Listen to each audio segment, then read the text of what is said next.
Hi masters, for you మీకోసం ఛానల్కి స్వాగతం సుస్వాగతం. ముందుగా మన జగద్గురువైన బ్రహ్మర్షి పీతామహ పత్రిజీ గారికి, మన గురుమాతకి నా ఆత్మ ప్రణామాలు మాస్టర్స్. అలాగే జూమ్ సెక్షన్లో పాల్గొన్న మాస్టర్లకి, యూట్యూబ్లో చూస్తున్న మాస్టర్లకు కూడా ధన్యవాదాలు తెలుపుకుందాం. ఓకే మాస్టర్స్, ఈరోజు మన ఛానల్కి సీనియర్ పిరమిడ్ మాస్టర్ గారైన సీతాకుమారి గారు ఈస్ట్ గోదావరి నుంచి గొల్లల మావిడాడ నుంచి వచ్చారు. మేడం గారిని సాదరంగా ఆహ్వానించుకుందాం. ఈరోజు మేడం చెప్పబోయే టాపిక్ అమావాస్య ధ్యానం యొక్క విశిష్టత. ఈ గొప్ప ఆత్మజ్ఞానం అందించడానికి మేడం గారికి వెల్కమ్ చెప్దాం మాస్టర్స్. నమస్తే మేడం, వెల్కమ్ మేడం. నమస్తే అండి. మరియు మీకోసం ఛానల్ వారికి హృదయపూర్వకమైన ధన్యవాదాలు. మరి సతీష్ గారు, సరిత గారు, వారి కుటుంబ సభ్యులందరికీ కూడా ఎంతో మంది మాస్టర్స్ ని తీసుకొచ్చి వారి యొక్క ఆత్మజ్ఞానాన్ని ప్రపంచమంతా కూడా అందిస్తున్న వారికి హృదయపూర్వకమైన ధన్యవాదాలు. ఇంతటి అద్భుతమైన ధ్యానాన్ని మనకు అందించిన పితామహ అయినటువంటి బ్రహ్మర్షి పత్రిజీ గురుదేవులకి, గురుపత్ని అయినటువంటి స్వర్ణమాల అమ్మకి హృదయపూర్వకమైన ధన్యవాదాలండి.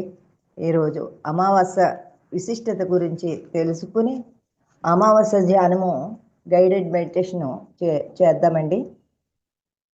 మరి ఒక్కసారి గురుపాదుకా స్తోత్రం చెప్పుకుని గురువు గారికి స్టార్ట్ చేసుకున్నాము. ఐంకార హ్రీంకార రహస్యయుక్త హ్రీంకార గూఢార్థ మహావిభూత్యా ఓంకార మర్మ ప్రతిపాదినేభ్యాం నమో నమః శ్రీ గురుపాదుకాభ్యాం నమో నమః శ్రీ గురుపాదుకాభ్యాం అనంత సంసార సముద్రతార నౌకాయితాభ్యాం గురుభక్తిదాభ్యాం వైరాగ్య సామ్రాజ్యద పూజనాభ్యాం నమో నమః శ్రీ గురుపాదుకాభ్యాం నమో నమః శ్రీ గురుపాదుకాభ్యాం కవిత్వవారాసి నిసాకరాభ్యాం దౌర్భాగ్యదావాం బుధమాలికాభ్యాం దూరీకృతానం రవిపత్తితాభ్యాం నమో నమః శ్రీ గురుపాదుకాభ్యాం నమో నమః శ్రీ గురుపాదుకాభ్యాం. ఓం శ్రీ గురుభ్యో నమః. మరి గురుపాదుకులకి హృదయపూర్వకమైన ధన్యవాదాలు చెప్పుకుందాము. గురువు అంటే ఎవరు? ఎవరైతే గురి కలిగి ఉన్నారో వారే గురువు అని మనకి రమణ మహర్షి అందివ్వడం జరిగింది. గురి ఎవరి మీద అయితే గురి ఉంటుందో వారే గురువు.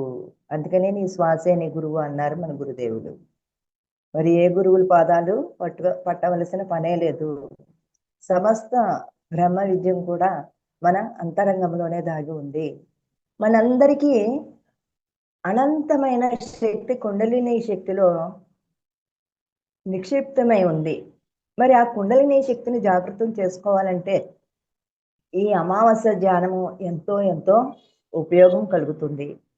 అసలు ఈ అమావాస్య ధ్యానానికి ఇంటి విశిష్టత కలగడానికి కారణం ఏమిటి? చంద్రుడు 16 కళలతో పరిపూర్ణంగా ఆయన ప్రకాశిస్తాడు. ఆయన ఆ కళలన్నీ ఆ రోజు, అందుకనే పౌర్ణమికి అంత కాంతి ఉంటుంది. ఆ కాంతితో బ్రహ్మ విజ్ఞానాన్ని మనం అందుకోగలుగుతాము. విజ్ఞానాన్ని పొందాలి అని అంటే మరి పౌర్ణమి ధ్యానము చెయ్యాలి తప్పనిసరిగా. ముందు 3 రోజులు పౌర్ణమి, ఆ తర్వాత 3 రోజులు. మరి అమావాస్య రోజు పౌర్ణమి కన్నా విశిష్టమైందని చెప్తున్నారు. ఎందుకు విశిష్టత అంటే అక్కడ చంద్రుడి యొక్క ప్రకాశం ఒక్కటే ఉంటుంది పౌర్ణమి రోజున. కానీ అమావాస్య రోజున చంద్రుడు, భూమి, సూర్యుడు ముగ్గురు యొక్క ప్రకాశంతో ఉంటుంది అమావాస్య ధ్యానము. అందుకని అమావాస్య రోజున సంకల్పం పెట్టుకుంటే అద్భుతంగా నెరవేరుతుంది. చాలా మందికి ఉత్తరాది అంతా కూడా ముహూర్తాలు పెట్టుకుంటే అమావాస్య రోజునే పెట్టుకుంటారంట. మనకి అమావాస్య రోజున కష్టాలు అంటారు.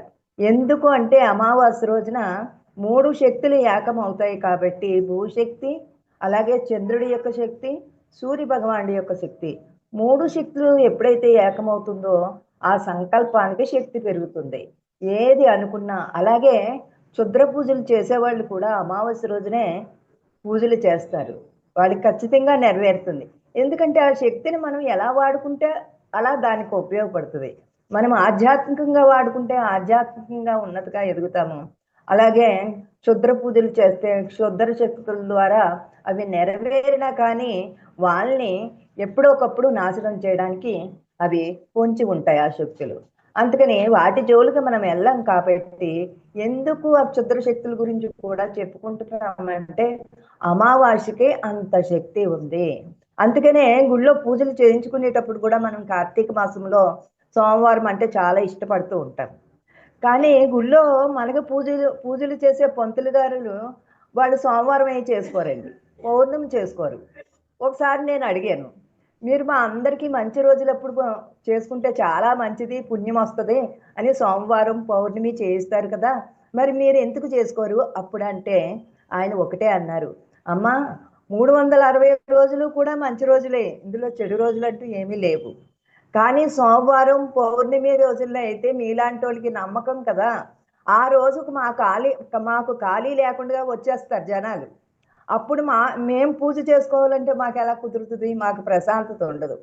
అందుకని పౌర్ణమి రోజున అమావాస్య రోజున ఎక్కువ శివుడు ఎప్పుడు కూడా అమావాస్య రోజున ఒక్క నిమిషం కూడా ఆయన వేస్ట్ చేయకుండా ఆ శ్మశానంలో కూర్చుని ధ్యానం చేస్తాడటండి. అందుకని శివుడికి ఇష్టమైన రోజు అమావాస్య. అందుకనే అమావాస్య రోజునే మేము పూజ చేసుకుంటాం, నోములు చేసుకుంటాం అని చెప్పారనమాట. అంటే ఎప్పుడన్నా చేసుకోవచ్చు, కానీ అమావాస్య రోజు చేసుకోమని చెప్తే మరి ఎవరికి నచ్చదు. చాలా కష్టాలైన రోజులు అమావాస్య రోజులు. అలాగే అష్టమి అంటే కష్టాలు అనుకుంటాము, నవమి అంటే కష్టాలు అనుకుంటాము. కానీ భగవంతుడే జన్మించి జీవించాడు. అష్టమి రోజున శ్రీకృష్ణ పరమాత్మ జన్మించాడు, నవమి రోజున మరి శ్రీరామచంద్రమూర్తి జన్మించడం జరిగింది. ఎందుకు వారు మరి కష్టాలున్న రోజులు ఎందుకు ఎంచుకున్నారంటే ఆ కష్టాల్లో కూడా ఆనందాన్ని మనం చూడగలగాలి అని యోగులందరూ కూడా ఏదైతే ఎనర్జీ తక్కువగా ఉండి కష్టాలు కలిగించే రోజులని వాడుక భాషలో వచ్చిందో ఆ వాడుక భాషల్ని మరి తీసేయడం కోసము మనం పూజించే దేవుళ్ళందరూ అవే రోజులు క్రియేట్ చేసుకున్నారు వాళ్ళు. అందుకని ఇక్కడ ఏది మంచి ఏది చెడ అనేది ఏమీ లేదు. అమావాస్య అనేది చాలా చాలా శక్తివంతమైనది. ఇంకా కొంతమంది ఆత్మలు ఉంటాయండి. కొన్ని ఆత్మలుకి జ్ఞానం ఉండదు. జ్ఞానం లేకపోయినా ఎంతో మంచి స్థితిగా బతుకుతారు భూమి మీద. ఇప్పుడు జ్ఞానం అంటే ఇప్పుడు తెలిసింది మనందరికీ. కానీ మన అమ్మమ్మలకి తెలియదు కదా, ధ్యానం అంటే తెలియదు. జ్ఞానం అంటే తెలియకపోయినా వాళ్ళు ఎంతో విశ్వకృష్ణ జ్ఞానంతో బతికారు, జీవించారు.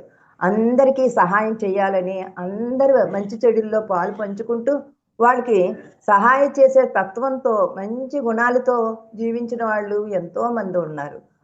అలాంటి వాళ్ళు ధ్యానం లేదు కాబట్టి చనిపోయిన తర్వాత ఎక్కడికి వెళ్ళాలో వాళ్ళకి అర్థం కాదు ఎక్కడికి వెళ్ళాలో క్రియేట్ చేసుకోవడానికి. అందుకని ఆ ఆత్మలు పైకి వెళ్ళడానికి ఎక్కడికి వెళ్ళాలో అర్థం కాక ఇక్కడిక్కడే ఉండిపోతాయంట. ఆత్మలు పరిపూర్ణంగా వాళ్ళు ఆయుష్ని అనుభవించకుండా కొన్ని కారణాల వల్ల వెళ్ళిపోవడం కానీ, బలవంతంగా వెళ్ళిపోవడం కానీ, వెళ్ళిన వాళ్ళ అందరూ ఆత్మలు ఏమవుతాయంటే ఇక్కడిక్కడే ఉండిపోతాయంట. ఉన్నత లోకాలకి వెళ్ళలేరు, వాళ్ళు పైకి వెళ్ళలేరు. ఊర్ధ్వలోకంలోకి వెళ్తేనే కానీ అక్కడున్న మనం ఈ భూమి మీద చేసుకున్న కర్మలన్నీ చూసుకుంటేనే కానీ మన జన్మ ప్రణాళిక మనకు తెలీదు. పైకి వెళ్ళకపోతే ఆత్మ ఏం చేస్తుంది? ఎప్పుడైతే మనము ఈ లోకంలో ధ్యానం చేస్తుంటే ఆ ఉన్నత ఆత్మలు మనకు కనిపిస్తాయండి. మనకు కనిపించి అప్పుడు వాళ్ళని ప్రశ్నేస్తే చెప్తారు, మాకు ఎక్కడికి వెళ్ళాలో అర్థం కాలేదు, అందుకని మేము ఇలా ఉండిపోయాము అని అంటారు. మళ్ళీ జన్మ తీసుకుంటేనే కదా ఆత్మ పరిణితి పొందుతారు. అలాగే మా అమ్మగారు మేము ధ్యానంలోకి వచ్చిన తర్వాత మా అమ్మగారికి ఎంత మంచి లక్షణాలు అంటే ఎవరికి ఆపదలో ఉన్న వాళ్ళకి సహాయం చేసే గుణం అనమాట. వాళ్ళు కష్టాల్లో ఉంటే, అందుకనే మాకు ఎప్పుడూ కూడా మన ఇంటి ముందుకి చేయి చాపి వచ్చిన వాళ్ళకి లేదు అనకుండా ఇవ్వాలి అన్నారు. ఎందుకు లేదు అంటే లేకుండానే పోతుంది మనకి, కనీసం మనకు తినడానికన్నా ఉంటుంది కదా మనకి. అదే మన చేతితోటి ఇవ్వడం నేర్పించారు మాకంటే చిన్నప్పటి నుంచి కూడా. అమ్మ అన్ని మంచి పనులు చేసే అమ్మ ఆఖరి శ్వాస వదిలిపెట్టేసి వెళ్ళిపోయారు.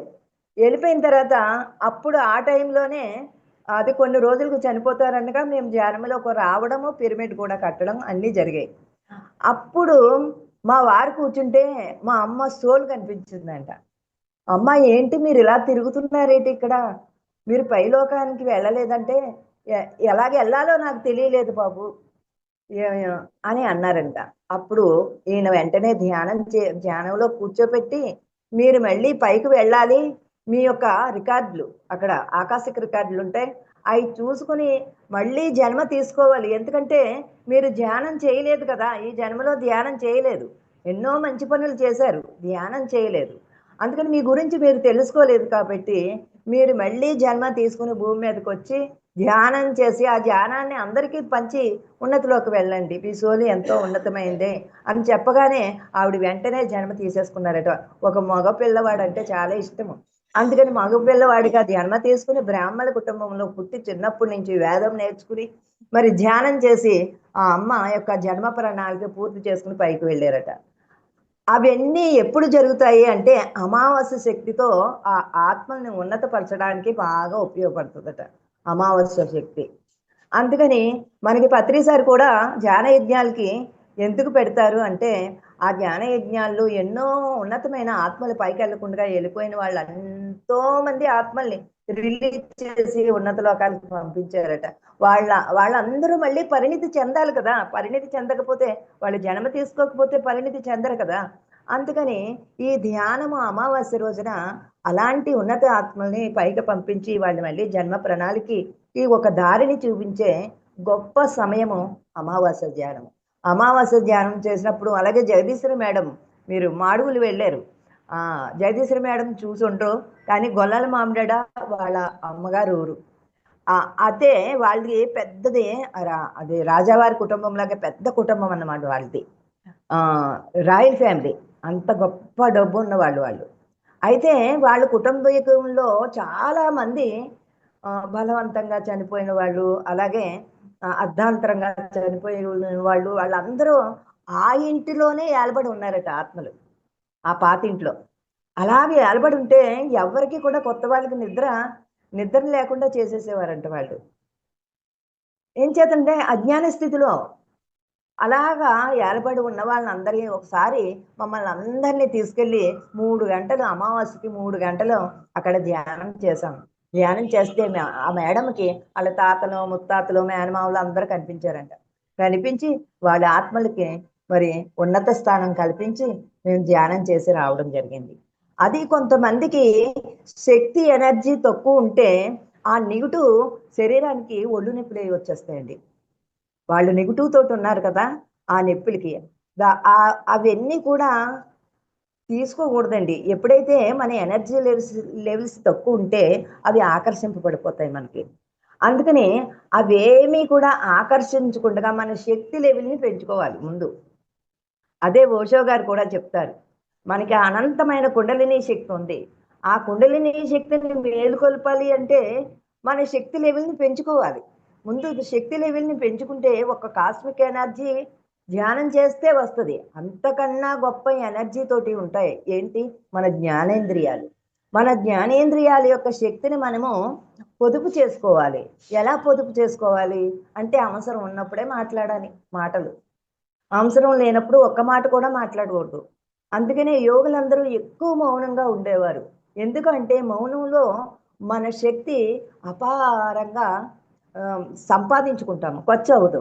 మనం రాత్రి గాఢ నిద్రలో తీసుకున్న శక్తిని మాటల ద్వారా, చేష్టల ద్వారా, వినడం ద్వారా, చూడడం ద్వారా ఖర్చు పెట్టేసుకుంటున్నాం. ఎప్పుడైతే ఈ జ్ఞానేంద్రియాల యొక్క శక్తిని మనం కొడుకు తీసుకుంటామో అది మన కుండలిని శక్తి జాగృతం అవడానికి ఉపయోగపడుతుంది. ఎందుకంటే కుండలిని శక్తి శ్వాస మీద ధ్యాస ద్వారా వచ్చే శక్తి సరిపోదండి. ఆ శక్తి ప్రజ్వలింప చెయ్యాలంటే ఓషో గారు అదే చెప్తారు. ఆ శక్తిని మేలుకొల్పాలి అంటే మరి అమావాస్య రోజున ఎక్కువ ఎనర్జీ తోటి ఉంటది కాబట్టి ఈ త్రిశక్తులు ఉంటాయి కాబట్టి చంద్రుడు, సూర్యుడు, భూమి ఈ 3 ఏకమైన శక్తి, అపారమైన శక్తి ఉంటది కాబట్టి ఆ సమయంలో మనం కుండలిని శక్తిని ఎప్పుడైతే మేలుకొల్పుతామో, జాగృత పరుచుతామో ఆ శక్తి ద్వారా ఎన్నో మనలో దాగి ఉన్న అతీంద్రియ శక్తులన్నీ మేలుకుంటాయి. మరి అందుకే మనకి చిన్నప్పటి నుంచి కూడా కుండలిని శక్తి ఎక్కడుంటదట? పసిపిల్లలకి మాడు భాగంలో ఉంటదట. అందుకనే మాడు టకటకమని కొట్టుకుంటూ ఉంటది. ఆ పసిపిల్లలు ఎప్పుడూ ఆనంద స్థితిలో ఉంటారు. ఎందుకంటే ఆ కుండలిని శక్తి ఊర్ధ్వముఖంగా ప్రకాశిస్తూ ఉంటది పసిపిల్లలకి. అందుకే నిరంతరము చిరునవ్వుతో ఉంటారు వాళ్ళు. ఆనంద స్థితిలో ఉంటారు. మరి ఆ తర్వాత ఆ ఆనంద స్థితిని కోల్పోతారు. వాళ్ళు ప్రాపంచికమైన ఆలోచనలోకి ఎప్పుడైతే వచ్చేస్తూ ఉంటారో, ఆ కుండలిని శక్తిని పట్టించుకోవడం మానేస్తాడట పసిపిల్లవాడు. పసిపిల్లవాడు ఎప్పుడైతే పట్టించుకోవడం మానేస్తాడో, వాడు ఎదిగే కొలిది ఆ శక్తి కిందకి దిగడం మొదలెట్టేస్తది. ఈ సహస్రారంలో ఉన్న శక్తి కిందకొచ్చేస్తది. అనాథంలోకొస్తది. 7 సంవత్సరాల వరకు కూడా పసిపిల్లవాడు ఎంతో జ్ఞానాన్ని కలిగి ఉంటాడు. అబద్ధాలు ఆడడం తప్పని, అందరిని కూడా ఏక సమానంగా చూడడము, ఏదున్నా అందరితోటి పంచుకోవడము. అందుకని 7 సంవత్సరాల పసిపిల్లవాడు వయసు వచ్చే వరకు కూడా దైవంతో కనెక్ట్ అయి ఉంటాడు.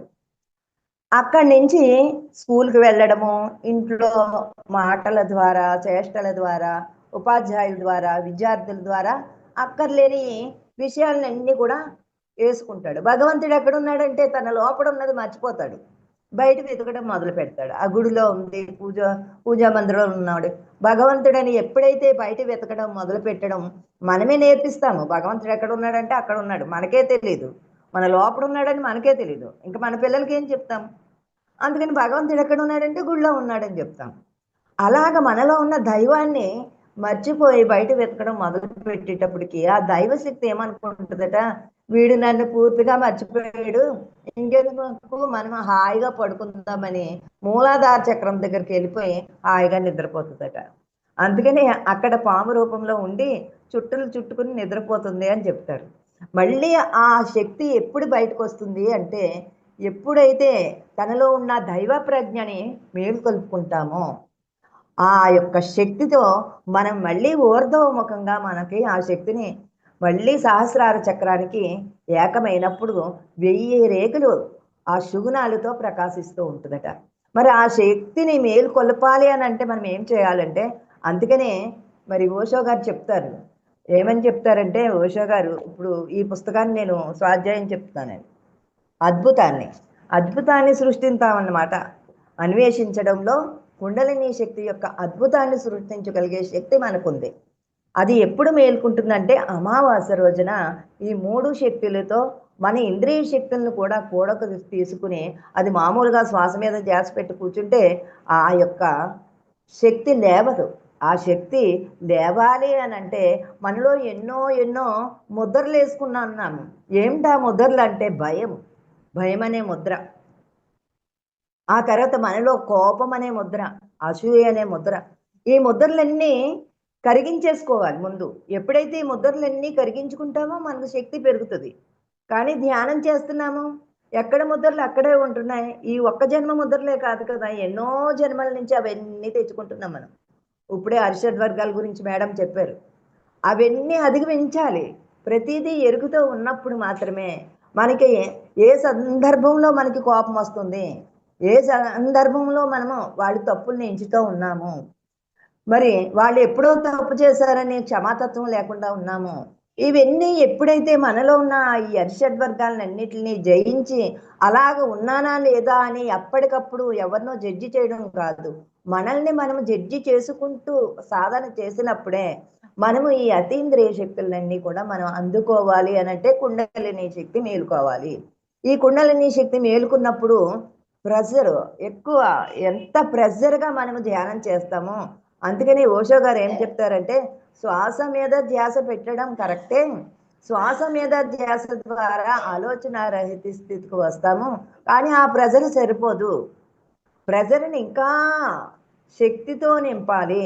ఆ ప్రెషర్ తీవ్రంగా చేసినప్పుడే, ఎందుకంటే ఎన్నో సంవత్సరాల నుంచి నిద్రపోతూ ఉంది కదా!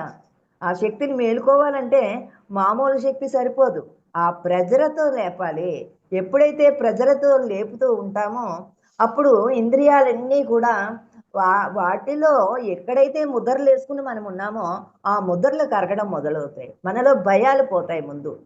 ఎప్పుడైతే భయం పోతుందో మనకి కూడా స్వేచ్ఛగా ఏడుపు వస్తుంటే ఏడవడానికి కూడా సాహసంగా ఏడవ మనం. అది కూడా భయమే. ఎందుకంటే మనకి ఆత్మకి ఆడపిల్లలకి, మగపిల్లలకి లింగ భేదం లేదు. ఆత్మ అందరికీ సమానమే కదా! అయితే చిన్నప్పటి నుంచి మనం ఏమని వాళ్ళకి బోధన చేస్తాము, మగపిల్లాడికి కూడా దుఃఖం వస్తది. కానీ వాడు దుఃఖపడుతుంటే ఆడపిల్లలాగా అలా ఏడుస్తావేంటని నూరు పోస్తాం. ఎప్పుడైతే అలాగ నూరు పోస్తూ ఉంటామో వాళ్ళల్లో ఉన్న సున్నితత్వం మాయమైపోతుందంట. కఠినాత్ములుగా తయారైపోతారట. ఆ దుఃఖాన్ని ఎప్పుడైతే లోపల మరి ముద్దరలాగా క్రియేట్ అయిపోతాయట. కొంతమందికి రోగంలా కూడా తయారయ్యి శరీరం మీద ప్రభావం చూపిస్తూ ఉంటాయట. అందుకని ఏడుపొస్తే ఏడవాలి, నవ్వొస్తే నవ్వాలి, డ్యాన్స్ చేయాలనిపిస్తే డ్యాన్స్ చేయాలి. అన్నీ కూడా మన ఇష్టాలన్నీ కూడా ఎవరో ఏదో అనుకుంటారని అవన్నీ దాచిపెట్టుకున్నాం మన లోపల. అయ్యే ముద్దలుగా ఏర్పడ్డాయి. మనం ఉన్నతంగా ఎదగనివ్వకుండా మనల్ని లాగి పెడుతున్నాయి లోపల భయాలు, ఆ దుఃఖము. అందుకనే మనకి దుఃఖం వచ్చినప్పుడు, అందుకనే పత్రికారు అంటారు, ఎవరన్నా చనిపోయినప్పుడు ఈ ధ్యానంలోకి వచ్చిన తర్వాత మనకు తెలిసింది ఒకటి తెలియంది ఒకటి వెళ్ళిపోయి మాట్లాడేస్తూ ఉంటాం. అక్కడ ఎవరన్నా చనిపోయినోళ్ళు ఉంటే పరామర్శ చేయడానికి వెళ్ళి అక్కడ ఎగస్ట్రాలు ఏమీ చేయకండి. వాళ్ళు స్వేచ్ఛగా ఏడుస్తుంటే ఏడవనివ్వండి. అయ్యో శాశ్వతం కాదు, అలా ఏడవకూడదమ్మా అని ఇలాంటి నీతి కబుర్లు చెప్పకండి అక్కడికి వెళ్ళి. ఎందుకంటే అంతకాలము వాళ్ళతో వాళ్ళు జీవించి ఉన్నారు కాబట్టి ఆ యొక్క ప్రేమ వాళ్ళ హృదయంలో ఉంటుంది. ఆ దుఃఖపడాలి వాళ్ళు. అందుకనే 9 రోజులు ఏడవమని మనకి ఆ రోజులు పెట్టారు. 9 రోజులు పెట్టారు ఏడవమని. జీవితాంతం ఏడవకూడదు. కానీ 9 రోజులు ఏడిచినప్పుడు ఆ లోపడున్న ఆ ప్రేమ బీజాలన్నీ కరిగిపోతాయి. వాళ్ళ మీద ఉన్న ప్రేమ బీజాలన్నీ. లేకపోతే జీవితాంతం గుర్తుపెట్టుకుంటూ ఉంటాం ఏడవకపోతే. అందుకని మనం ఎప్పుడైతే ఇష్టమైన వాళ్ళు వెళ్ళిపోయినా, దూరమైనా మనము హృదయపూర్వకంగా ఏడవాలి. ఏడిసినప్పుడు ఆ లోపల ఉన్న కాఠిన్యం అంతా పోతుంది. ఆ సున్నితత్వంగా మనం ఉండగలుగుతాము. అలాగే నవ్వాలనిపిస్తుంది. అమ్మో నవ్వుతే ఏమన్నా అనుకుంటారేమో అని హృదయపూర్వకంగా నవ్వడమే మానేశాము. ఇప్పుడు ఆ నవ్వు లేకపోవడం వల్ల మరి ఇంద్రియాల్లోకి అందరికీ కూడా ప్రాబ్లమ్స్ వస్తున్నాయని ఆ లాపింగ్ సెంటర్లకి వెళ్ళి నవ్వడం నేర్చుకుంటున్నారు. మళ్ళీ ఎగస్ట్రాగా ఆ లాఫింగ్ సెంటర్లకి వెళ్ళి ఆ నవ్వడం నేర్చుకుంటున్నారు. కానీ అది ఎప్పుడైతే మనము హృదయపూర్వకంగా ఆ సందర్భం వచ్చినప్పుడు ఆ నవ్వినప్పుడు ఏమవుతుందంటే ఇంకా ఏ బ్యూటీ పార్లర్కి వెళ్ళవలసిన పని లేదట. అంత తేజవంతంగా అవుతుందట. ఆ చంద్రుడి యొక్క 16 కళల్లో ఆ ప్రకాశవంతంగా చంద్రుడు ఎంత ప్రకాశవంతంగా ఉంటాడో అంత ప్రకాశవంతంగా దేదీప్యమానంగా వెలుగుతూ ఉంటుంది మన ముఖం పర్సెస్. ఎందుకు అని అంటే ఆ చిరునవ్వు ఆ ముఖానికి అందము. అందుకని ఆ నవ్వే అందాన్ని తీసుకొస్తుంది కాబట్టి హృదయపూర్వకంగా నవ్వాలి. ఆ తర్వాత మనకి డ్యాన్స్ చేయాలని ఉంటుంది. ఎవరన్నా ఏమన్నా అనుకుంటారో, సంగీతం నేర్చుకోవాలని ఉంటుంది, పాటలు పాడాలని ఉంటుంది. ఇప్పుడు ధ్యానం చేస్తుంటే ఎన్ని లోపల నుంచి అనిపిస్తున్నాయి. అందుకనే పత్రిక ధ్యాన చక్రాలు పెట్టినప్పుడు డ్యాన్స్ వేయండి, పాటలు పాడండి అని అన్నిటికీ పెద్ద పీట ఎందుకు వేశారంటే ఎప్పుడూ మనసు ఆనందంగా ఉల్లాసంగా ఉండాలి. ఎప్పుడు దుఃఖంతో విచారంగా ఏదో పోగొట్టుకున్న వాళ్ళలాగా ఉండకూడదు. అన్ని కళల్లోని కూడా మనం ఉత్తీర్ణత చెంది ఉన్నప్పుడే మనం ఎప్పుడు ప్రకాశవంతంగా ఉంటాం. అక్కడ వయసుతో పనే ఉండదు. చిన్నపిల్లలతో చిన్నపిల్లల్లాగా ఆడుకుంటూ ఉంటాము. పెద్దవాళ్ళతో చక్కగా జ్ఞానాన్ని నేర్చుకుంటూ ఉంటాము. ప్రతి క్షణము నేర్చుకుంటూ ఉంటాము. మరి ఎప్పుడైతే మన జీవితాన్ని మనమే మలుచుకోవాలి, ఎవరో వచ్చి మలచరు. మన మన ముద్రలు మనమే కరిగించుకోవాలి, ఎవరో వచ్చి కరిగించరు. అందుకే ఈ అమావాస్య ధ్యానం అనేది ఎంతో ఎంతో శక్తివంతమైనది. ఈ అమావాస్య రోజున ఎప్పుడైతే మనము ఎక్కువ సమయాన్ని కేటాయించుకుని మనలో ఉన్న ముద్రలన్నీ కరిగించుకుంటే మనలో దాగి ఉన్న అతీంద్రియ శక్తులన్నీ మనము అందుకోగలుగుతాము. ఆ అతీంద్రియ శక్తుల వల్ల ఏమవుతుంది, మన 3 శరీరాలు కూడా యాక్టివేట్ అవుతాయి. ఈ స్థూల శరీరం ఎప్పుడైతే సంపూర్ణమైన ఆరోగ్యం కలిగి ఉంటుందో ఆ తర్వాత సూక్ష్మ శరీరము రిలీజ్ అయ్యి ఉన్నత లోకంలో ఉన్న ఆ యొక్క మాస్టర్స్ యొక్క సందేశాలన్నీ కూడా. అందుకని మన వేదం చెప్తుంది ప్రజ్ఞానం బ్రహ్మ. ఆ ప్రజ్ఞ మేల్కుంటుంది. మనలో ఉన్న ప్రజ్ఞ అపారమైన ప్రజ్ఞ ఉంది. ఎన్నో జన్మల నుంచి సంపాదించుకున్న జ్ఞాన ప్రజ్ఞ అంతా దాగి ఉంది. కానీ బయట వెతుకుతున్నాము. ఆ బయట వెతకడం తగ్గించి మన అంతరంగంలో వెతకడం ఎప్పుడైతే మొదలు పెట్టామో ఆ ప్రజ్ఞ మేలుకుంటుంది. ఆ ప్రజ్ఞ ఎప్పుడైతే మేలుకుందో దాన్ని నేను ఆచరిస్తున్నానా లేదా, ఆ యొక్క ప్రజ్ఞ వల్ల మన జ్ఞానం వికసిస్తుంది. అదే వికసిత పుష్పాలు. ఎప్పుడైతే ఆ వికసిత పుష్పాలు చూడండి, ఆ పువ్వు ఏమన్నా నన్ను ఎవరన్నా చూస్తారా అని అనుకుంటుందా ఎప్పుడన్నా? తను సహజంగా ఆ పువ్వు వికసిస్తుంది, పరిమళిస్తుంది. తను సాయంత్రానికి చనిపోతానని తెలుసు. కానీ ఆ చనిపోయే లోపలే తన ప్రకాశాన్ని, తన యొక్క మధురమైన ఆ సువాసనని వెదజల్లి హాయిగా వెళ్ళిపోతుంది. నన్ను ఎవరన్నా చూస్తున్నారా? నాకు ఎవరన్నా ఫోటో తీస్తున్నారా? అని ఏమీ ఎదురు చూడదు. కానీ అలాగా ఆ పువ్వులాగా, ఆ పుష్పంలాగా మనం ఎందుకు ఉండలేకపోతున్నాము? మనం ఏమన్నా చిన్ని పని చేస్తే ఎవరన్నా చూస్తున్నారా? ఎవరన్నా రికార్డ్ చేస్తున్నారా? దేనిని ఆశించొద్దు. ఆశిస్తే ఫలితం సగం కోల్పోతాం మనం. స్వచ్ఛంగా మనలో ఉన్న అనంతమైన ప్రజ్ఞని అందరికీ పంచడమే మన పని. అది కూడా మనం చేసేదేమీ లేదు. అదొక ప్రణాళిక ప్రకారంగా మనము డిజైన్ చేసుకొనొచ్చాము. ఎప్పుడు ఏది అవసరమో ఆ ప్రకృతి మన చేత ఆ పని చేయిస్తది. కానీ మరి ప్రకృతిలో ఉన్నవన్నీ కూడా ఆ భగవంతుడు ఏదైతే సృష్టించాడో సృష్టించినట్టు అవన్నీ ఆచరిస్తున్నాయి. ఒక్క మానవుడి యొక్క అతి తెలివితేటల వల్ల అన్నీ కోల్పోతున్నాడు. ఎప్పుడైతే ఎలాంటి ఫలాన్ని ఆశించకుండగా ఆ దైవం మనకి ఏది ఇస్తే అది అందరికీ ఇస్తూ ఉంటామో, మనకి ఏది అవసరమో అది మనకి వస్తూ ఉంటుంది. దాన్ని పొందడానికే సాధన. ఎంత ఎక్కువ మనం సాధన చేస్తూ ఉంటామో, మనలో ఉన్న అనంతమైన ప్రజ్ఞ మేల్కుంటుంది. ప్రజ్ఞ మేల్కున్న తర్వాత మొట్టమొదటి లాభం ఏమిటయ్యా మనకి అంటే, సర్వ జీవకోటితోటి మనకి మిత్రత్వం ఏర్పడుతుంది. అంతే కదండీ! ధ్యానంలోకొచ్చిన తర్వాత ఏ జీవిని చంపకూడదు, అన్నిటిని ప్రేమించాలనే తత్వం అందరికీ అర్థమైపోయింది. అందుకని జీవహింస మహాపాపమని హింస చేయడం మానేశాం. కానీ మాటల ద్వారా హింసించడం ఎక్కువైపోయింది. అందుకనే మాట మీద ధ్యాస, పూర్తిగా మాట, శ్వాస మీద ధ్యాసతో పాటు మాట మీద ధ్యాస కూడా రావాలి. ప్రతి మాట మన నోటిలోని మాట నుదుటికి రాత అయిపోతుంది. అందుకని మన నోటిలో నుంచి వచ్చే ప్రతి మాట కూడా మనకి మనకన్నా ఉపయోగపడాలి, ఎదటి వాళ్ళకన్నా ఉపయోగపడాలి. అప్పుడు మాత్రమే ఆ మాటకు శక్తి పెరుగుతుంది.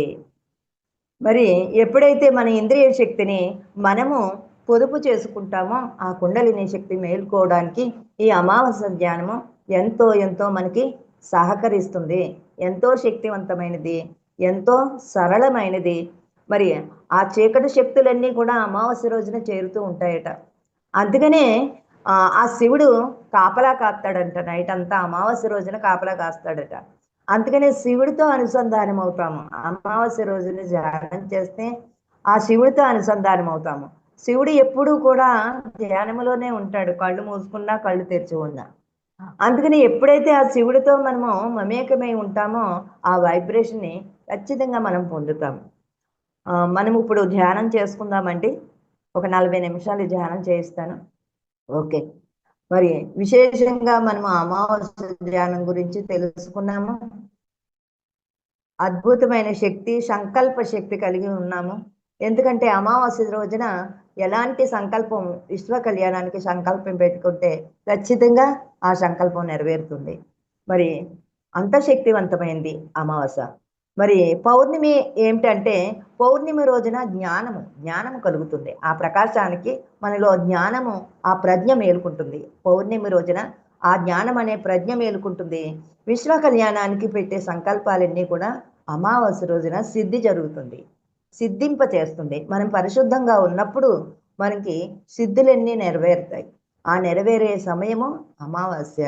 మరి ఈ అమావాస్య రోజున మనము చక్కగా మరి పేరవరంలో నిర్మాణం జరుగుతున్న శ్రీ వశిష్ఠ గౌతమి మహాధ్యాన శక్తి క్షేత్రము అత్యద్భుతంగా పత్రిసారి కళల పంట. పత్రిసారి ఎలా కళలు కన్నారంటే ఒక తాజ్ మహల్ లాగా తయారవ్వాలి ఆ మహాపిరమిడ్. ప్రపంచమంతా ఆ గోదావరి మాత చెంతకు వచ్చి వాళ్ళలో ఉన్న అనంతమైన ప్రజ్ఞ మేలుకొల్పుకునే దేవతల్లాగా విరాజిల్లాలని ఆయన గొప్ప సంకల్పము. అది మనకి 2027 పుష్కరాల నాటికి సంపూర్ణంగా పూర్తి చేసుకుని విశ్వానికి అంకితం చేద్దాము. పరమ గురువుల యొక్క శక్తితో, హాస్టల్ మాస్టర్ యొక్క ఎనర్జీతో ఆ మహానిర్మాణాన్ని పూర్తి చేసుకుందాము.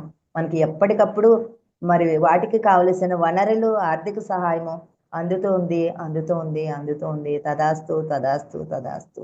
మరి హాయిగా కూర్చుందామండి. మనము శ్వాస మీద ధ్యాస. హాయిగా స్థిర సుఖ ఆసనము, సుఖమయ ప్రాణాయామం. హాయిగా కూర్చున్నాము. ఆలోచన వచ్చింది అని గమనించిన వెంటనే శ్వాసని, శ్వాస సహజంగా తనంతట జరిగే శ్వాస కాకుండా కొంచెం బ్రీతింగ్ స్పీడ్‌గా తీసుకుందాము ఒక 10 నిమిషాలు. ఎందుకంటే చాలా మందికి ఆలోచన రహిత స్థితికి రాలేకపోతున్నారు. మాటి మాటికి మరి ఆలోచనలోనే కూరుకుపోతున్నారు. గతంలో కన్నా వెళ్ళిపోతున్నారు. భవిష్యత్తు కన్నా వెళ్ళిపోతున్నారు. మనము ఓషో గారు అందించిన ఈ డైనమిక్ మెడిటేషను మనకి ఒక్క 10 నిమిషాలు శ్వాసను దీర్ఘంగా తీసుకుందాం. అందుకే దానికి ఖర్చు అవుతుంది. కొంత శక్తి ఖర్చవుతుంది. ఎందుకంటే మనము సహజంగా శ్వాస కాదు. దీర్ఘంగా శ్వాసను తీసుకుంటున్నాం కాబట్టి, ఆ శక్తి కొంచెం ఎక్కువ ఖర్చవుతది కాబట్టి, మనం వెన్ను నిటారుగా పెట్టుకుని, ఈ ధ్యానం చేసేటప్పుడు మన ఇంద్రియ శక్తినంతా కూడా కూడగట్టుకోవాలి. మరి దీర్ఘంగా మనం శ్వాస తీసుకుంటూ, దీర్ఘంగా మళ్ళీ దాన్ని వదులుదాము.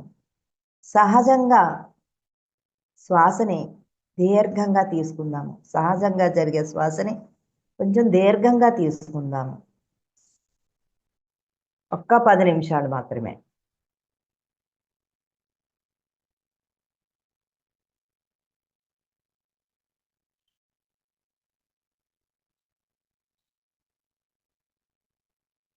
ఈ శ్వాస తీసుకునేటప్పుడు నామం కానీ, రూపం కానీ, స్తోత్రం కానీ ఏమీ వద్దు. నోటిలోని మౌనం, మనసులోని శూన్యం. దాని పేరే ధ్యానం. అక్కడ తీసుకోవడం, వదలడం తప్పించి వేరే ప్రక్రియ ఇంకేమీ వద్దు. ఒక యంత్రము ఆన్ చేసినప్పుడు ఎంతైతే దీర్ఘంగా అది పనిచేస్తూ ఉంటుందో, ఈ శ్వాస మీద ధ్యాస కూడా అంత దీర్ఘంగా శ్వాసను తీసుకుందాం. అక్కడ ఏ 2 లేవు. ఉన్నది ఒక్కటే. అదే శ్వాసను తీసుకోవడం, వదిలిపెట్టడం. గుండెల నిండా గాలిని తీసుకుందాం. అంతే స్పీడ్‌గా వదులుదాం.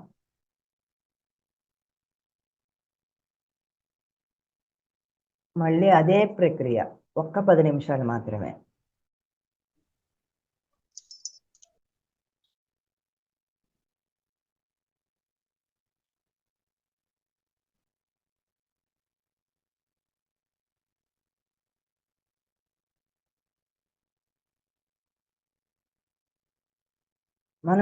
మన శరీరం అలసిపోయే వరకు తీసుకుందాం.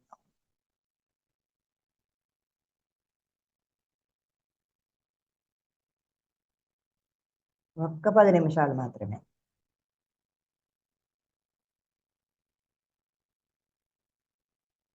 ఆ ప్రక్రియలో మన లోపల గూడు కట్టుకుని ఉన్న ఆ దుఃఖము బయటకొస్తుంది కొంతమందిలో.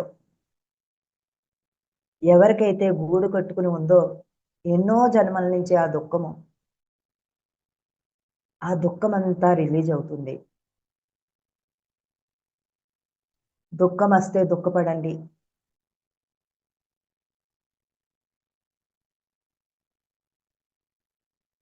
మనం హృదయపూర్వకంగా నవ్వడం కూడా మానేసాము. అలాగ నవ్వాలనిపిస్తే నవ్వండి.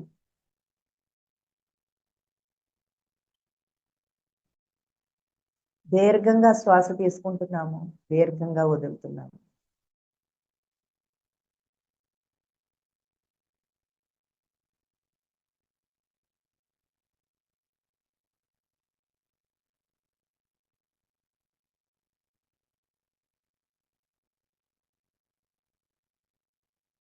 మనం ఎన్నో జన్మల్లో మనలో గూడు కట్టుకున్న బాధలు, కష్టాలు, సమస్యలు, వాటి ద్వారా వచ్చే దుఃఖము అంతా ఫ్రీగా రిలీజ్ అయిపోతుంది. మనసారా ఏడవండి.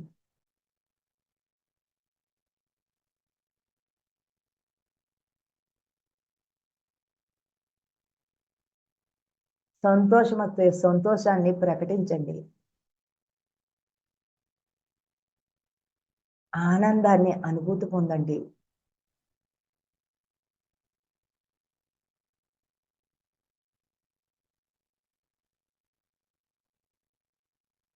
ఒక్క 5 నిమిషాలు మాత్రం.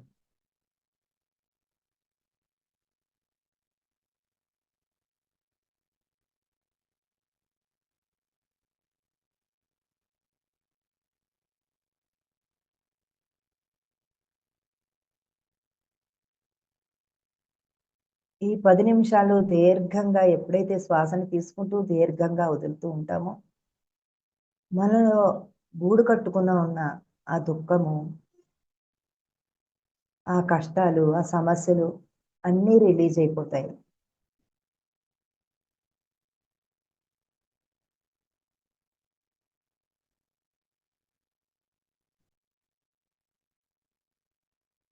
ఎలాంటి వికారాలు మనలో లేకుండగా పరిశుద్ధంగా తయారవ్వాలి.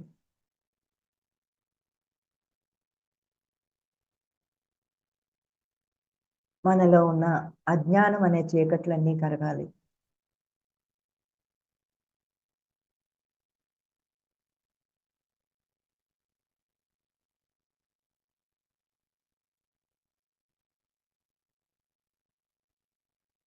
అమావాస్య ధ్యానము ఎంతో ఎంతో శక్తివంతమైనది.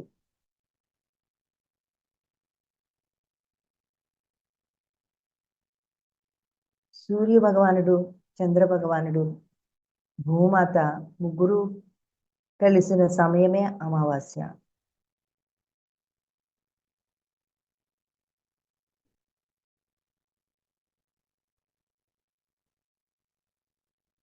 మూడు శక్తులతో అనుసంధానమై ఉంటాము. అందుకే అమావాస్య ధ్యానము అంత శక్తివంతమైనది. సంకల్ప శక్తి సిద్ధి జరగడానికి ముగ్గురు మూర్తులు ఎంతో సహకరిస్తారు.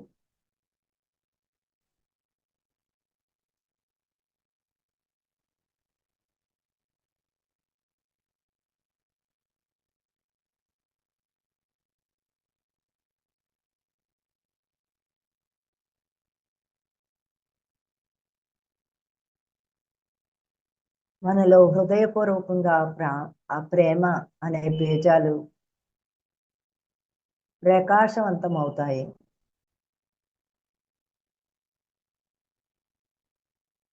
మనకి ఎవరి మీదన్నా విరోధం ఉంటే ఈ క్షణం నుంచే వాళ్ళని ప్రేమించడం మొదలు పెడదాం.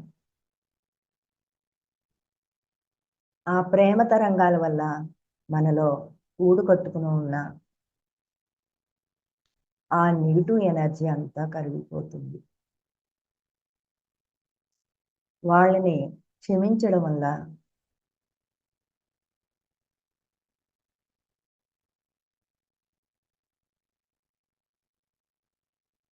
ఆ గూడు కట్టుకుని ఉన్న ఆ ముద్రలన్నీ కరిగిపోతాయి.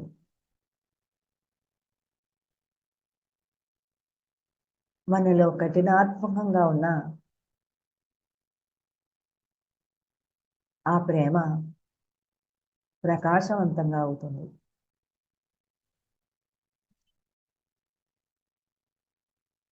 మన పుష్పము ఎంత సున్నితంగా ఉంటుందో, ఎంత సరళంగా ఉంటుందో, ఎంత అందంగా ఉంటుందో, ఎంత పరిమళంగా ఉంటుందో, ఒక పుష్పములాగా వికసిద్దాం.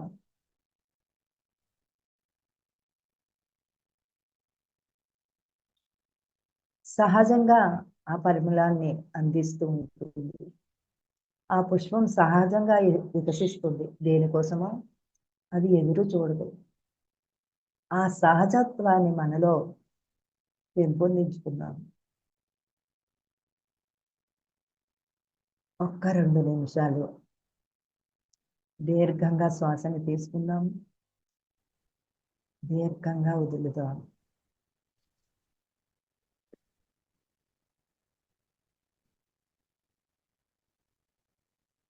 స్పీడ్‌గా తీసుకుందాం.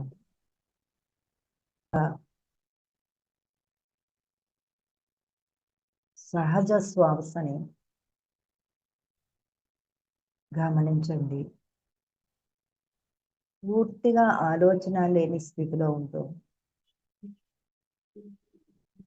మనస్సు శూన్యమైపోతుంది.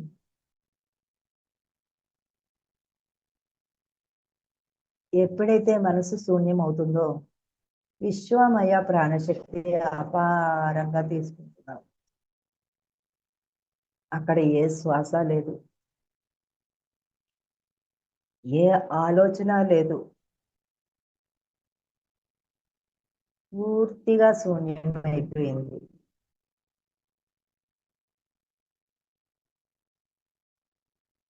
ఆ అంతరాల్లోకి లోతులకి వెళదాం. ఒక సముద్రము ఎంత అల్లకల్లోలంగా ఉంటుందో ఆ లోతుల్లోకి వెళితే అక్కడ చాలా ప్రశాంతంగా ఉంటుంది. చాలా నిశ్చలంగా ఉంటుంది వాటర్ అంతా. చిన్న ఇసుక రేణువు కూడా ప్రకాశవంతంగా కనిపిస్తుంది.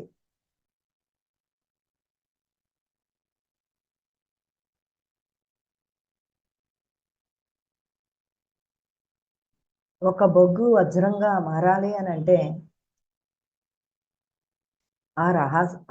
దాని యొక్క రసాయనాలన్నీ కూడా అది భరించాలి. అది భరించినప్పుడే అది వజ్రంగా మారుతుంది. వజ్రమైన తర్వాత దానికి ఎలాంటి బాధలు ఉండవు. అలాగే మానవుడు కూడా అజ్ఞాన స్థితిలో కష్టాలు, దుఃఖాలు, సమస్యలు, అపవాదులు అన్నీ ఎదుర్కోవాల్సి వస్తుంది. మనలో అజ్ఞానం అనే చీకట్లన్నీ ఎప్పుడైతే దగ్ధమవుతాయో మనలో ఆ దైవీ గుణాలన్నీ కూడా జాగృతమవుతాయి.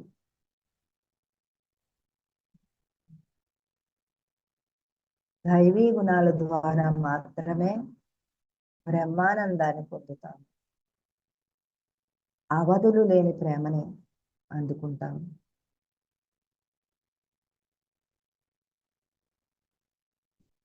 ఒక పుష్పములాగా పరిమళిస్తూ ఉంటాం.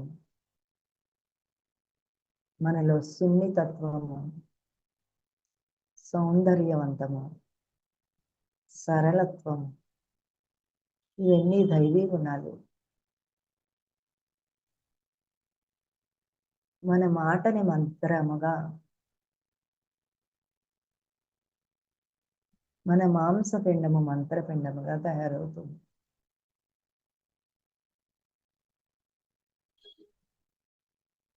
మనలో ఉన్న 2,72,000 నాడులు కాంతితో అనుసంధానమై ఉన్నాయి.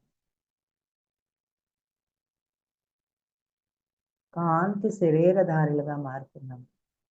ఎంత ప్రకాశవంతంగా, దేదీప్యమానంగా వెలుగుతుంది.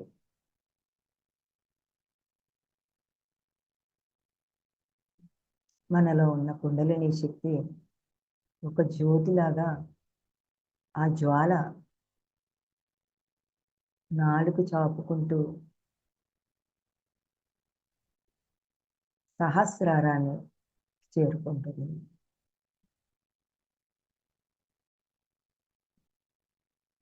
పరిపూర్ణమైన దివ్య జ్ఞానాన్ని ఎప్పుడైతే అందుకుంటామో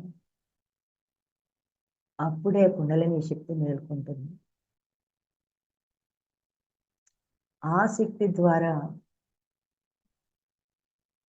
గెలాక్సీలో ఉన్న ఆస్ట్రల్ మాస్టర్స్ అందరితో కమ్యూనికేషన్ కలిగించడం జరుగుతుంది. వారితో మనము ఎంతో ఆత్మ విజ్ఞానాన్ని అందుకోగలుగుతాము. చాలా హాయిగా ఉంది.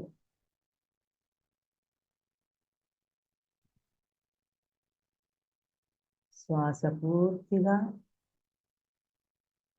చాలా నెమ్మదిగా శ్వాసక్రియ జరుగుతుంది.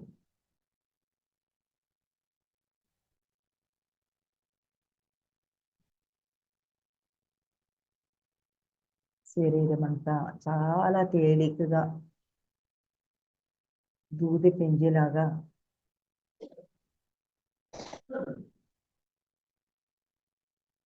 ఎప్పుడవుతుందో సూక్ష్మ శరీరధారిగా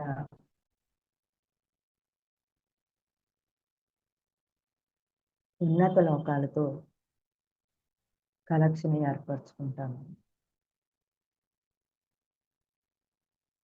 ఉన్నత లోకాలకే కాదు, కారణ లోకాలలో ఉన్న మనం పూజించే దైవాలతో అనుసంధానమై ఉంటాం.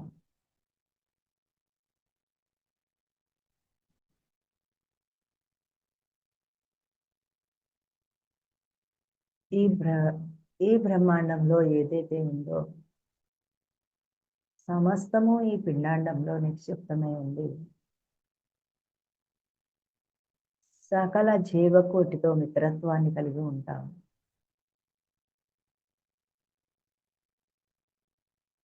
ప్రతి ఒక్కరిలోని దైవాన్ని దర్శించగలిగే గొప్ప ఆత్మోన్నతిని పొంది ఉంటాం.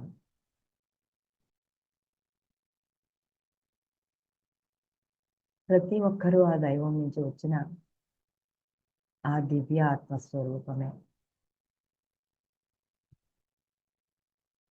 ఇక్కడ భిన్నత్వాన్ని వదిలిపెట్టేద్దాం, ఈ ఏకత్వ భావంతో ఉందాం.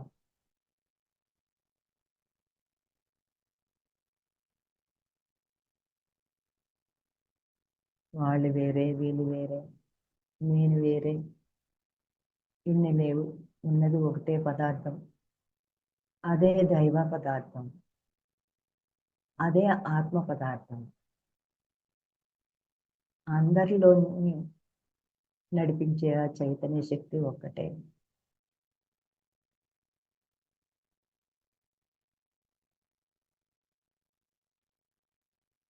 అన్నీ ఆ చైతన్య శక్తితోటే ప్రకటితమయ్యాయి. మనసు వేరే, బుద్ధి వేరే, చిత్తము వేరే, ఏమీ కాదు, అంతా ఒకటే. మన ఆలోచన బట్టి, మన భావన బట్టి, మన జీవిత విధానాన్ని బట్టి అవన్నీ పుట్టుకొచ్చాయి. ఆత్మ నుంచి మనసు పుట్టింది, మనసు నుంచి బుద్ధి, అహంకారం, చిత్తము పుట్టుకొచ్చాయి. అంతా ఒక్కటే. అదే అద్వైత సిద్ధాంతం.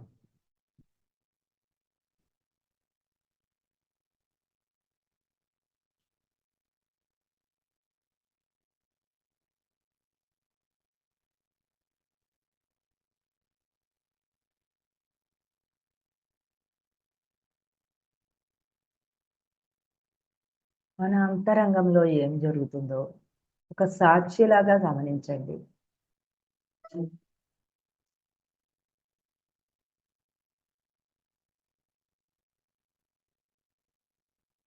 నేను ఎవరిని? ముందు నేను ఎవరిని అనే ప్రశ్నకు జవాబు మన అంతరంగం నుంచి తెలుసుకోవాలి. నేనెవరిని? నేను శరీరధారిగా, శాశ్వతమైన ఆత్మ పదార్థాన్ని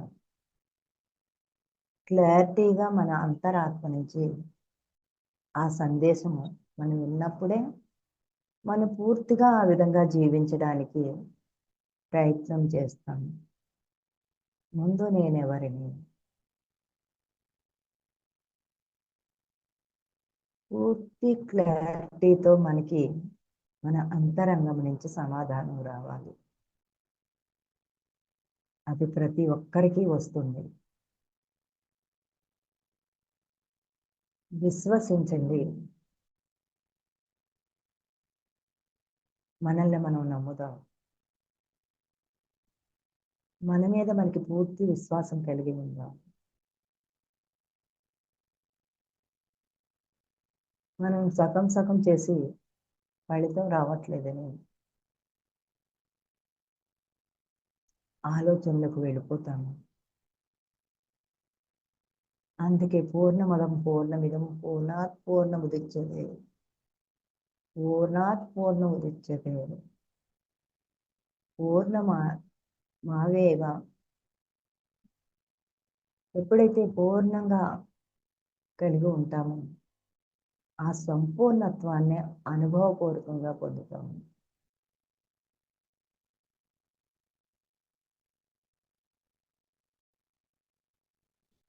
అనుభవమే జ్ఞానం.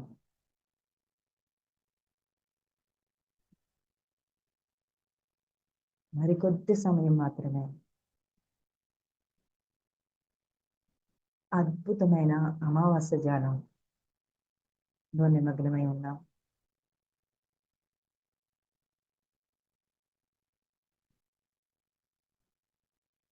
ఆలోచన రహిత స్థితిలో ఎంత ప్రశాంతంగా అంతరంగంలో ఏం జరుగుతుందో ఒక సాక్షిలాగా గమనిస్తూ ఉంటాం.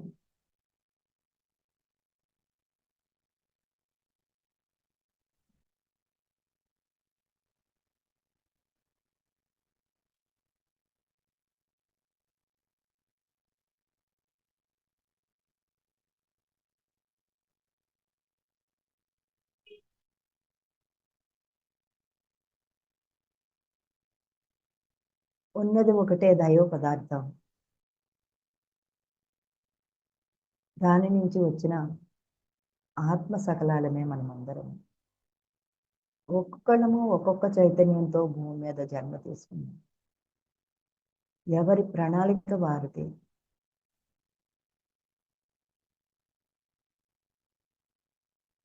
ఇదంతా ప్రకృతి నియమానుసారం జరుగుతుంది.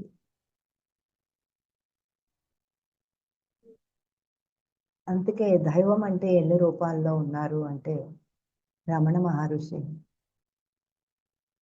8 రూపాల్లో దైవం విరాజిల్లుతుంది. భూమి, నీరు, అగ్ని, వాయువు, ఆకాశము, సూర్యుడు, చంద్రుడు, పరమాత్మ. ఈ 8 రూపాలే బ్రహ్మాండంలో ఉన్నాయి. ఈ 8 రూపాలే ఈ పిండాండంలో కూడా నిక్షిప్తమై ఉన్నాయి.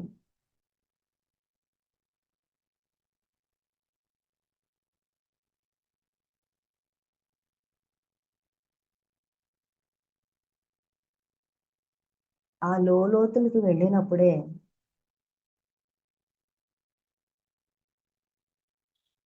ఆ ఆనందానుభూతిని పొందగలుగుతాం. ఆ వెళ్ళడానికి ఎన్నో అడ్డంకులు కలుగుతూ ఉంటాయి మనకి. అందుకనే పూర్తి స్వేచ్ఛతో ఉండాలి.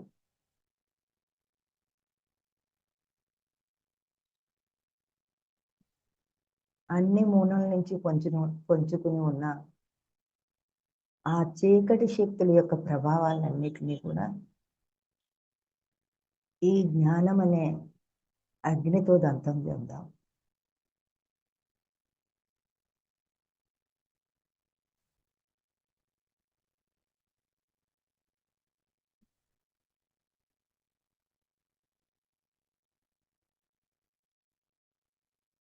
మనలో భయాలను పారద్రోలుదాం.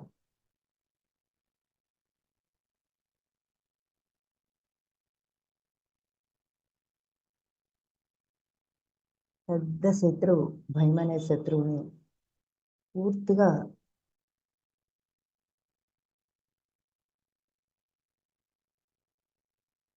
తుడిచిపెట్టేద్దాం. దుఃఖం అనే శత్రువు,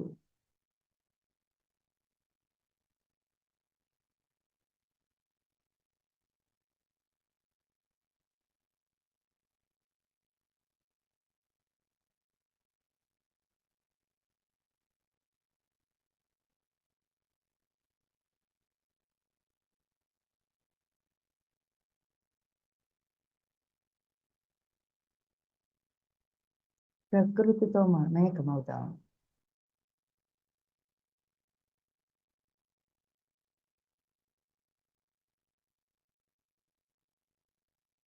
మన జీవితాన్ని అప్పుడప్పుడు ప్రకృతితో అనుసంధానం అవ్వాలి. అందుకే మన గురువు గారు ట్రెక్కింగ్లకని అడవుల్లోకి, కొండల్లోకి, కోనల్లోకి తిప్పిస్తూ ఉండేవారు.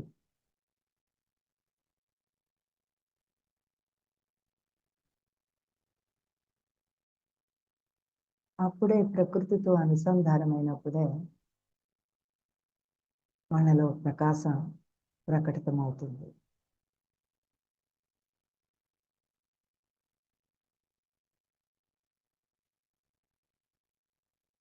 నాడీ మండల శుద్ధి అవుతుంది. పూర్తిగా ఆ ప్రజ్ఞ మేల్కొన్నప్పుడే అహం బ్రహ్మస్మి తత్వంలోకి వస్తాము.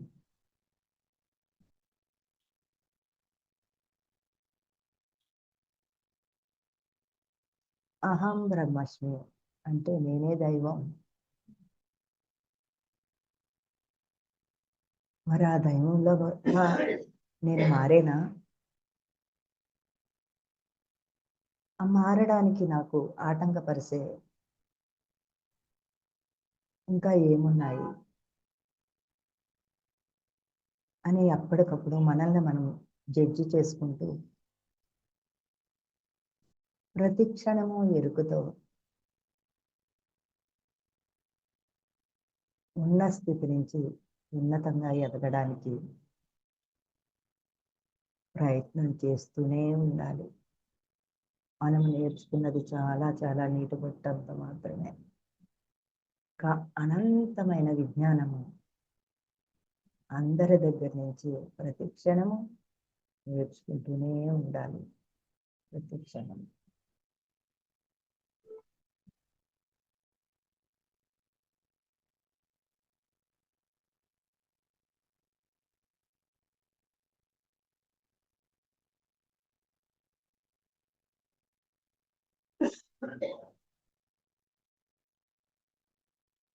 శ్వాస చాలా చాలా స్లోగా జరుగుతుంది.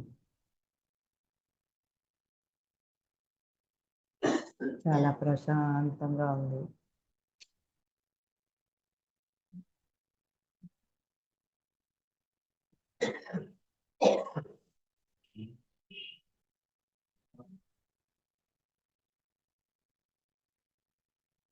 ఒక్క 10 నిమిషాలు మాత్రమే.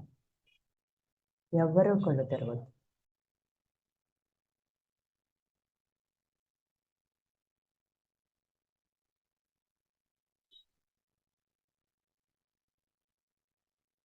మనలో ప్రజ్ఞ మేలుకున్నప్పుడు మనోశక్తి పెరుగుతుంది.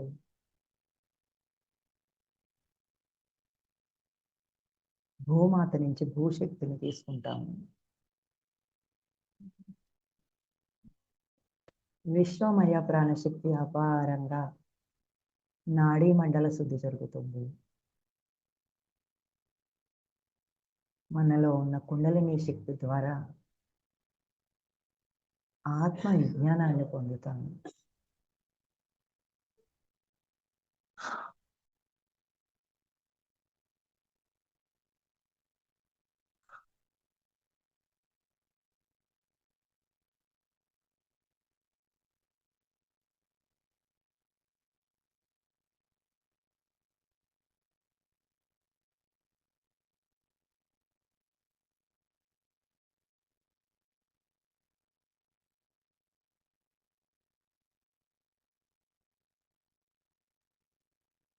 తత్వమసి. నాలో ఉన్నది నీలో ఉన్నది ఒక్కటే. ఆ పక్షిలో ఉన్నది చెట్టులో ఉన్నది ఒక్కటే.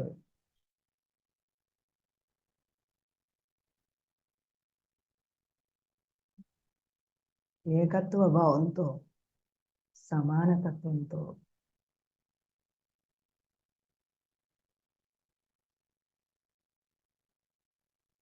చూడగలిగే స్థితిని పొంది ఉంటాము.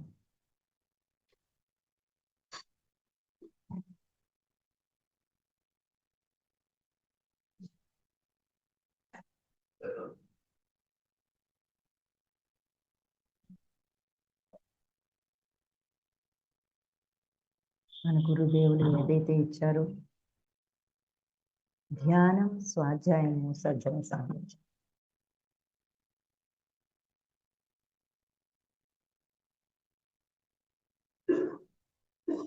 మూడు ఆయుధాలని పట్టుకున్నప్పుడే వికసిత పుష్పాలుగా తయారవుతాం. ధ్యానం ద్వారా శక్తి పెరుగుతుంది. స్వాధ్యాయం ద్వారా మనలో ప్రజ్ఞ మేలుకుంటుంది. విజ్ఞానదాయకమైన పుస్తకాల ద్వారా విజ్ఞానము, శక్తి అంటే పార్వతి, జ్ఞానము అంటే సరస్వతి అమ్మవారు.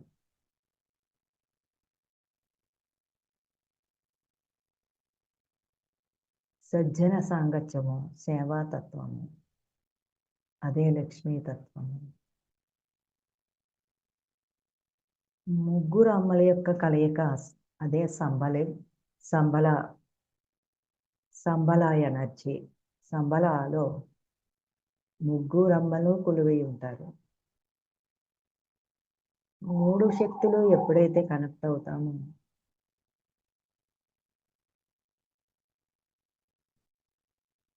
శక్తి, జ్ఞానం, సేవ, నిష్కామ కర్మ, ఎలాంటి ఫలాన్ని ఆశించకుండా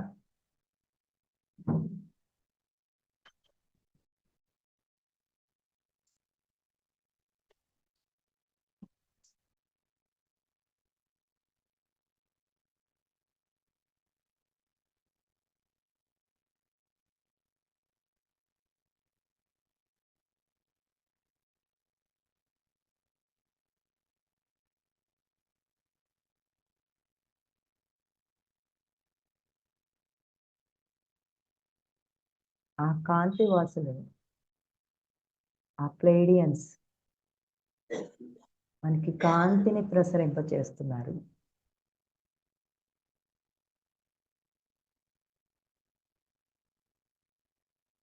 కాంతి ద్వారాలన్నీ విచ్చుకుంటున్నాయి.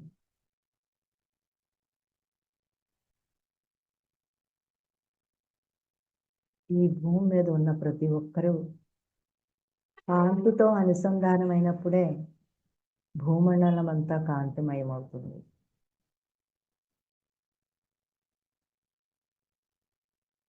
ఇప్పుడు భూమి 5th డైమెన్షన్కి షిఫ్ట్ అవడం జరిగింది. ఈ 5th డైమెన్షన్ లో అందరూ కూడా ధర్మో రక్షిత రక్షిత. ధర్మాన్ని ఎవరైతే రక్షిస్తారో ఆ ధర్మమే మనల్ని కాపాడుతుంది.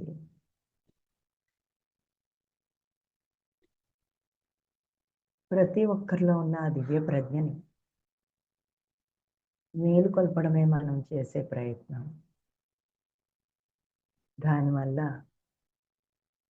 ప్రతి ఒక్కరిలో ఆలోచన విధానం మారి విశిక్షణ జ్ఞానంతో సంపూర్ణమైన ఆరోగ్యంతో ఆనందంగా ఉండగలుగుతారు.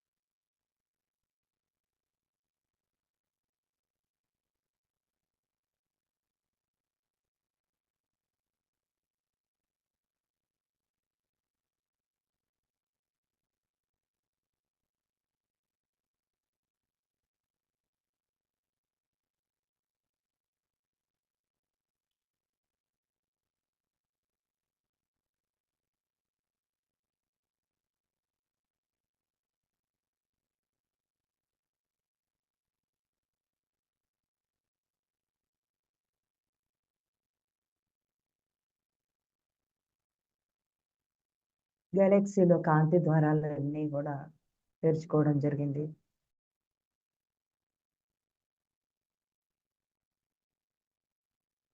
ఈ భూమండలంలో ఉన్న ప్రతి ఒక్కరూ ధ్యానం చేయాలి. ధ్యానం చేసినప్పుడే వాళ్ళలో పరివర్తన, మార్పు అనేది వస్తుంది. ఆ మార్పు వల్లే అందరి జీవితాలు ఆనందమయమవుతుంది. మనమందరము ధ్యానంలో రాకముందు 3 డైమెన్షనల్ స్థలంలో ఉన్నాం. మనము ఇప్పుడు 5th డైమెన్షన్‌కి వచ్చాం.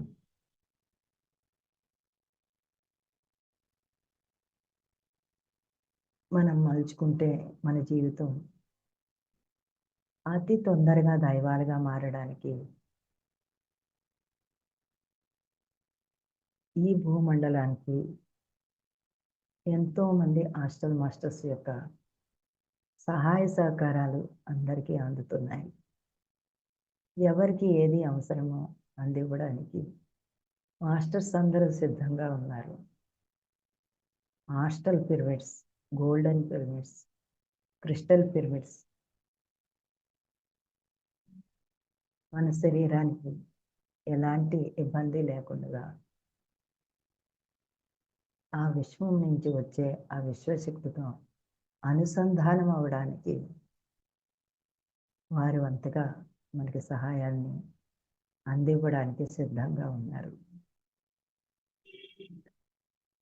మన కోసం మనము కొంత సమయాన్ని కేటాయించుకుంటే మన జీవితం మన చేతుల్లోనే ఉంది. మన ఆనందం మన చేతుల్లోనే ఉంది. ఈ భూమండలము స్వర్గతుల్యమవుతుంది. ఆ స్వర్గంలో అందరూ దేవతలే ఉంటారు. అందరూ దైవాలుగా మారడానికి ఎవరికి వారు ప్రయత్నం చేయాలి.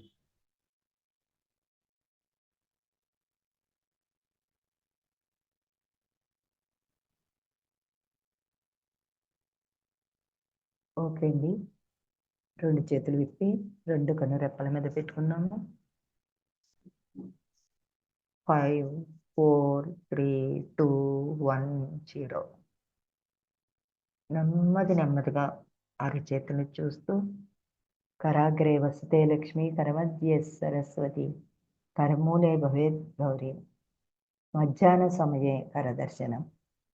ఒక్కసారి మనకి ఇంతటి ధ్యానాన్ని, జ్ఞానాన్ని మనకు అందించిన పితామహ అయినటువంటి బ్రహ్మర్షి సుభాష్ పత్రిజీ గురుదేవులకి, గురుపత్నికి, అలాగే భూమాతకి, గోమాతకి, ప్రకృతి మాతకి, విశ్వమాతకి, మనకి జన్మనిచ్చిన మన తల్లిదండ్రులకి, మనం వాడుకునే ప్రతి వస్తువుకి, సర్వజీవకోటికి,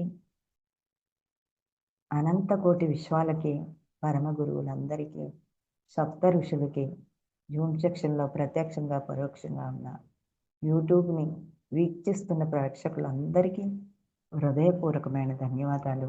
ఇంతటి అద్భుతమైన అవకాశాన్ని మనకు అందించిన పర్యూ మీకోసం సతీష్ కుమార్ గారు, సత్య మేడం, కుటుంబ సభ్యులందరికీ హృదయపూర్వకమైన గట్టిగా ధన్యవాదాలు చెప్తున్నామండి. Thank you masters. Thank you. ధ్యానం కూడా తప్పనిసరిగా అవసరమండి. దైవాన్ని తెలుసుకోవడం, దైవంలాగా మారడము మన వంతు. ఆ దాహం కూడా, అన్ని దాహాలు ఎలా తీర్చుకుంటున్నామో చిన్నపిల్లలకి తెలియకపోతేనే కదా మనం అన్నీ తెలియపరుచుతున్నాం కదండి. చిన్నప్పుడు భోజనం పెట్టాలని భోజనం అలవాటు చేస్తున్నాము, మంచినీళ్ళు తాగాలని అలవాటు చేస్తున్నాము. వయసు వచ్చిన తర్వాత పెళ్లి చేసి ఆ కోరికలను తీసుకోమని కూడా మనమే ప్రోత్సహిస్తున్నాము. మరి దైవాలుగా మారాలని ఎందుకు మర్చిపోయాము? అది కూడా అన్నిటితో పాటు గుర్తుపెట్టుకుంటే అది ఆ దైవంగా మారే వరకు మళ్ళీ మనం ఈ భూమి మీదకి రావాలి. అది గుర్తుపెట్టుకుని చిన్నపిల్లల దగ్గర నుంచి దైవంగా మారడం, మనం మారుతూ పిల్లల్ని దైవాలుగా మార్చడానికి మనవంతు ప్రయత్నిస్తే ప్రతి ఒక్కరూ దైవాలుగా తీర్చిదిద్దబడతారు. ధన్యవాదాలు. మాకు ఈ అవకాశం ఇచ్చారు. మరియు మీకోసము నిరంతరము ఇలాగే మహాయజ్ఞం జరుగుతూ ఉండాలి. మీ ద్వారా కొన్ని కోట్ల మందికి ఈ బ్రహ్మజ్ఞానం అందాలని కోరుకుంటూ సెలవు తీసుకుంటాం. Thank you madam. Thank you so much madam. For you మీకోసం మన ఛానల్కి వచ్చి ఎంతో గొప్ప ఆత్మజ్ఞానం అందించిన మాస్టర్లందరికీ, సీతాకుమారి గారికి, శ్రీలత గారికి ధన్యవాదాలు తెలుపుకుందాం మాస్టర్స్. Thank you masters.